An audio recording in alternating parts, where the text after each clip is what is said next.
Nak tahu tak, siapa pengasas Bulan Sabit Merah?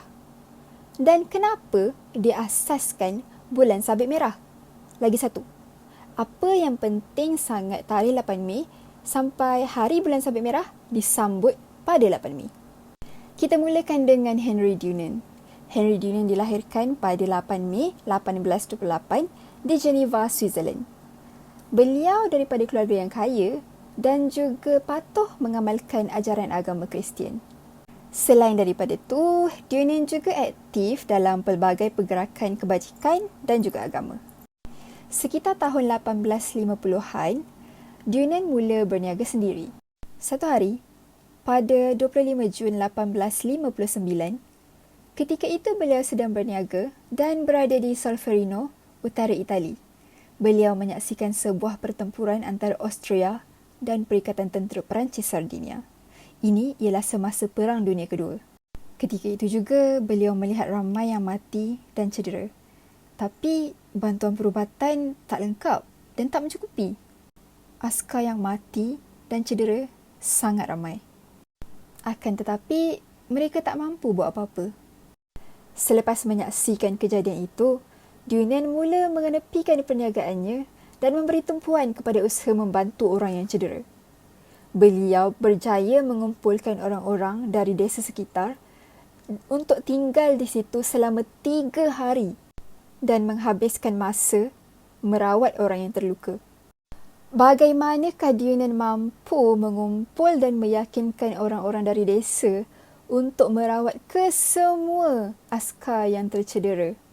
Sedangkan yang cedera juga terdiri daripada askar lawan. Dikatakan Dunant memujuk mereka melalui kata-kata beliau yang terkenal sehingga kini, iaitu Siamo Tutti Fratelli, yang bermaksud kita semua bersaudara. Kata-kata itu telah berjaya membuka hati para sukarelawan untuk merawat kesemua askar, tidak kira lawan atau kawan. Usaha Dunant tidak terhenti hanya di situ. Saranan beliau diterima ramai apabila beliau mengembara untuk menyebarkan ideanya berkenaan Palang Merah sekitar tahun 1863. Bagaimanapun, pada 1867, urusan perniagaannya mula terabai. Beliau terpaksa menjual semua perniagaan untuk membayar hutang dan akhirnya meninggalkan Geneva. Selama hampir 20 tahun, beliau hanya bergantung hidup atas belas kasihan orang ramai. Akhirnya pada tahun 1895, berita tentang beliau masih hidup tersebar meluas dan akhirnya bantuan mencurah-curah tiba. Seterusnya, sekitar 1901, beliau telah dianugerahkan hadiah keamanan yang pertama oleh Jawatankuasa Nobel.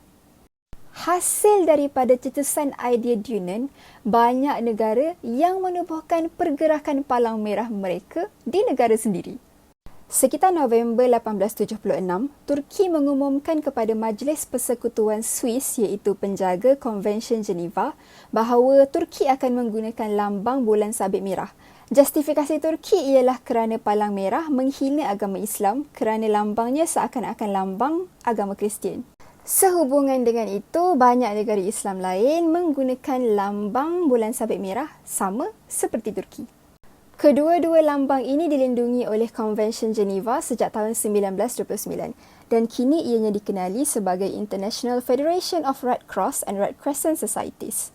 Okey, sekarang kita masuk pula kepada sejarah penubuhan Bulan Sabit Merah Malaysia.